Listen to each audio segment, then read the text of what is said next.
Hello. Episode 1 of Talking to Myself Until I'm Comfortable Talking to Strangers.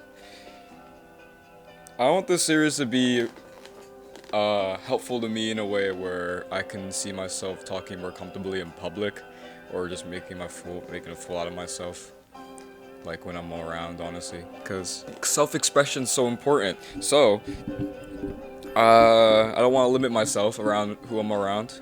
Hold on.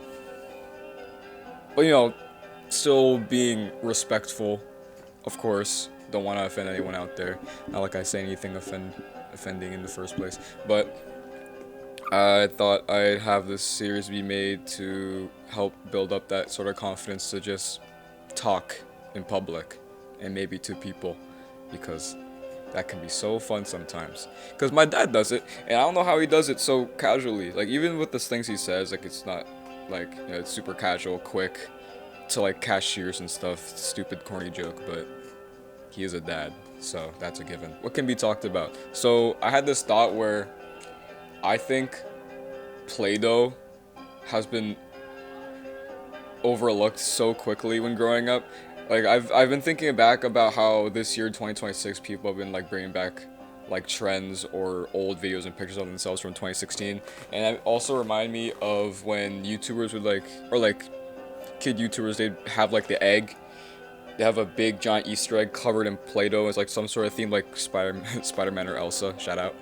And I always thought that was so satisfying. Like, even up to this day, like, people still watch slime videos, but I'm like, Play-Doh can do that too. Still, like, I feel like we've moved on so fast from Play-Doh. Cause I'm thinking about it now. Is like, I feel like the worst thing that came with Play-Doh is when two colors would mix, but it's 2026. It's no big deal about that.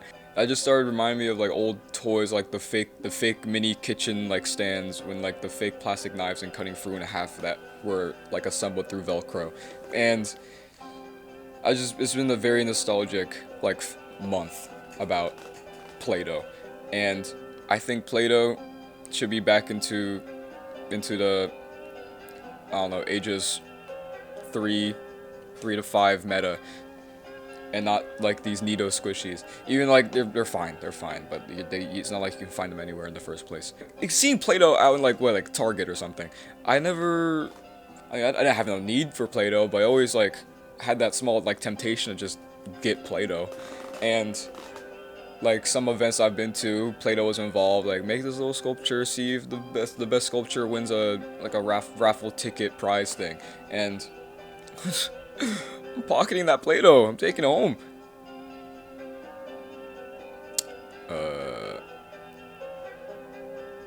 I know straight off the bat is low-key just a bunch of nothing I'm talking about, but it's very comforting to me, at least, just talk about whatever I want.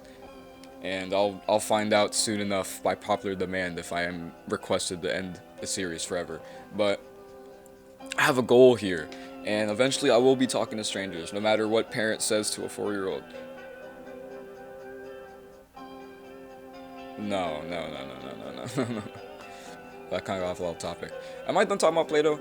Basically, I just think we have moved on a little too fast away from Play-Doh when growing up, and I think it is still a decent substitute to have instead of slime. You can't eat slime. You can eat Play-Doh, and that's been proven over and over again. Not me, but thank you. Good mythical morning. Man, I had more things to talk about, but I thought I was gonna record this like a few days ago. I'm just now doing it, and I was really hoping I didn't need to write anything down. Another thing, I guess that's getting very popular, is the Backrooms movie. Kane Pixels, A24, big fan. But it's just like something I'm worried about. Like the smallest amount. I'm sure there is really nothing to worry about with people that are taking care of this movie, is how it can inspire maybe other companies to do the same thing with similar properties that aren't the Backrooms. Like, something I've been traumatized about, not in like a scared way, but more of a, wow, this is really how our generation is being repped type of thing, is when the Slenderman movie came out. I saw that trailer, And I'm like realizing like he low-key hasn't showed up in that trailer at all, and it's actually the same case for the movie. If that's really spoilers, I honestly don't care. Don't watch the movie. But I like being like so involved with creepypasta when I was younger. Like shout out watching IRL your Hero Brian videos under a blanket with your cousin and see how long you get through a video without turning it off. And then there's always Jeff the Killer, Tiki Toby, Ben Drown, the Tails doll. I was more into the OG Slenderman. But the way that movie turned out and how I perceived it as like a representation of that sort of culture of early 2010s YouTube, I was mad as hell. Why is his suit fleshy? Just make him wear a suit. It might be like a different spin on things, on like the whole Slenderman thing. I was just super disappointed. Like, and I just really hope they never make a creepypasta movie ever again. At least depending on who's ever taking care of that. But I don't even remember which studio released that movie. But nothing to worry about. That time's passed, and we have A24 with the Backrooms. And I've been seeing a lot of things talking about how there's just been discourse of entities and anomalies and all that stuff. But it's basically being based on how like it's like different biomes, not these made up levels, which I think it's a cool concept. But like I haven't digged too much into those levels, and I'm like, how do you get to the other level? I mean, I'm sure there's an exit based off my Backrooms inspired Roblox games lore. You just have to find an exit and pass by a monster that is in that dwelling. But man, I was really like using this time to just talk about whatever that's on my mind, just to be straight yap, not too much research, whatever's based off the top of my head. I still think I could have been talking about Play-Doh a lot more, but I thought that was pretty straightforward. Now I think about it, I've been thinking about that Slenderman thing a very long time. I actually get mad thinking about it.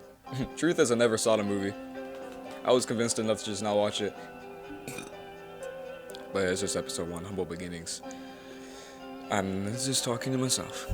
I have a goal, I think, within a week. 2, 3 videos a week. If I just have enough to talk about within the time I have and where I am, I guess. But like what really inspired me to start this series was based off one interaction I had. I was in New York City. It was Ube Fest, Ube Land, that whole event, and with friends. And I don't want to like. It's gonna be loud regardless. People are talking simultaneously. It's just white noise. It's not, but I want to. It's not in a way that I want to stand out, but it's more of just small interactions that I would do randomly, just in the hopes of them to laugh by the time I'm already walking away. And there was a stand how like they were talking about that the ube lemonade was just like they just brought back, like now they got a restocking of that. And I started cheering. I was the only one cheering. I was probably the only one, I don't even know if I was the only one that heard it, but as I was walking away I was cheering. It's like, wait, let me try that though. And random guy, like I didn't know who this person was. He's walking like opposite direction of me, to like my left, but first he's walking towards me. I'm like, yo, they got they have ube lemonade over there. They just restocked that. I'm sure I could amuse myself as much as I could, but till I walked away, I'm like realizing that dude didn't say a thing. I mean, of course, you don't know me, you don't have to, but I'm like, nothing. I'm like, oh, there's lemonade over there, ube lemonade. That was his reaction. That was his whole reaction, and kept walking. I think there was like genuinely, from what I remember, we stopped walking as I was talking, just for that like blank stare to happen to me, and then he kept moving, and I kept moving. I was like, I don't think I was embarrassed. I think that whole situation was funny. I told my friends about it, but like, me personally, yo, not like an okay. Like okay, yeah, I'll check it out. You know, I don't care. Just I'm looking. I'm like, yeah, I'm just don't even know if you heard me. I also had a thought where the Oh, I also had a thought about a comparison between YouTube and Twitch, wherever like someone were to begin doing like content like that, and I feel like with YouTube it's the safety. I don't like. I mean, you could stream on YouTube too, but like, just posting videos, you have post time. Like you're able to look back. You can make the thumbnail. You can edit what you want and don't want in there. The special effects. And Twitch is so, it's on the spot. Yeah, I mean, you always have the moderators taking care of chat and all that, and you got what is it, OBS, adding effects and transitions between things. I feel like that's really the most of it. Other than that, you're really on the spot. It's the PR training. It's the PR training. I don't know, I'm sure there's people that don't have to worry about that stuff. Don't say stupid shit. This is the big, way like riskier way of putting content out there when it's YouTube. Being able to be on your own time and checking out what you recorded and knowing what you want to keep and don't keep. And that in a way is straightforward how it is with Twitch with it being like live, but it does have more time consuming, I guess. But maybe I don't have enough like information to really speak about it because the time constraint thing. There really isn't that much of a restriction with Twitch of people doing subathons and stuff. What do I know? I low-key don't even watch Twitch. YouTube can feel a little dry, but that's just whoever I'm subscribed to. And a funny thought before recording this, I was like, oh, yet again. Brand new dude, Asian dude, talking to a camera, except is this really commentary? It's not like, once again, another Asian influencer on YouTube in some cinematic film vlog type of style talking about philosophy or advice or storytelling. I'm sitting in a chair. Not like I'm giving very good philosophical insight or current event opinion. Not with the big motive of wanting to stand out, but I'm realizing I see that a lot. Particularly, it's just Asian content creators sitting down, film vlog type of style, storytelling, or philosophy. I take in that content a little bit here and there, something to fall asleep to, if that's any offense. I don't mean it. I can't really fall asleep without a YouTube video on. I feel that's like similar way of how people can't eat without YouTube, but I can't fall asleep without listening to a noise. I'm not doing white noise. I'm too consciously aware of what white noise is. I can't use it. I'm getting a new lens soon, and I feel like that approaching date of just do anything, any video, don't care if it's bad or not, people start somewhere, was really approaching. And I thought I had that approaching, or I guess that deadline of just not doing it ever again, or even try to think about it since like when I graduated high school. And I'm always told, like, yeah, just post a video out there, don't care what people think, like people start somewhere, that type of thing. Make something bad first, and it will only get better from there. That advice always, makes sense. It's the right thing to do. But I was always just scared. There's crazy people out there. Who really cares that much? I'm just here. And with the time I have now, I might as well put stuff out there on YouTube and just see where that takes me. Not that I want to like expect that to happen. It's just, I wanted to do this for a long time and get off my chest, and I'll just keep doing it whenever I feel like it. But until I start reaching out to other type of content. But for now, fun little series. Hopefully break it down 10 minutes. Straightforward, random topics off the top of my head. Whatever that yapping takes me to.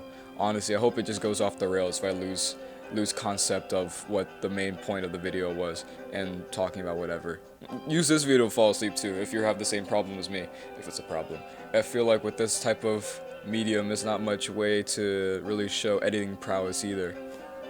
Most I'm gonna do is cut. Just kidding. Maybe the way I've expressed myself has been enough proof that I could talk to strangers, but I guess this is a little thing I wanted to get off my shoulders. And I'll just keep doing it. Maybe to the point of our new series, talking to strangers comfortably. It's definitely not my first time talking in front of a camera, but those times were for projects and for a grade, but this is just purely out of personal time and something I've been wanting to do for a while, and it's finally happening. Now that this new lens is coming in, there's no other choice. I have to use it. I'm not using it now, but I'm sure there'll be a new video. Don't even gotta turn notifications on. I hope you just see this again. I don't even do that. If you guys haven't noticed already, there's just been long pauses in between my talking, losing train of focus. Because if I recorded this a few days ago, when I had things to talk about, I would have been rambling for way longer. But now I'm trying to grab strains of what I thought I was going to talk about a few days ago, or just talk about something entirely new. Because I got nothing. I'm not gonna lie. If anything, if I could do a daily challenge. No, I'm not doing that. I saw someone doing that on TikTok. I'm like, I don't got that much time. I low-key could though. No, I don't got that much to talk about. But I don't think you should be expecting a vlog from me either. Another funny thought. Funny to me, subjective. But you know, been playing a lot of Roblox, and on the Roblox, I've been playing FNAF games. I'm sure other people have realized this too, but I'm just speaking out about it now because I'm realizing it too. Yes, make more FNAF games on Roblox. Yes, make more games, maybe not FNAF, but a generator shuts off, and you gotta turn it back on. Oh, I know, but it's very different compared to what the actual FNAF games are. I'm not caught up anymore. Ever since maybe like game 5. I've been tapped out. But almost every single FNAF game on Roblox has the concept of having a generator, and you gotta travel from your office to go look for it and turn it back on in the dark. And I think it's effective. I get scared, except I'm just now realizing how rinse and repeat it is. I don't think I have any complaints. I'm like, I feel it's really more based on atmosphere, how much more different it looks compared to every other FNAF game, or how hard it is. There are some crazy mechanics that I just like thinking, wow, how do like normal people play this with like by yourself? Shout out Restaurant Tycoon 2 though, and 3, and Retail. Oh, those are hours you can spend on by yourself, and I spend a lot of time by myself. Stop. But yeah. Okay, yeah, I think that's about it. Alright, see y'all.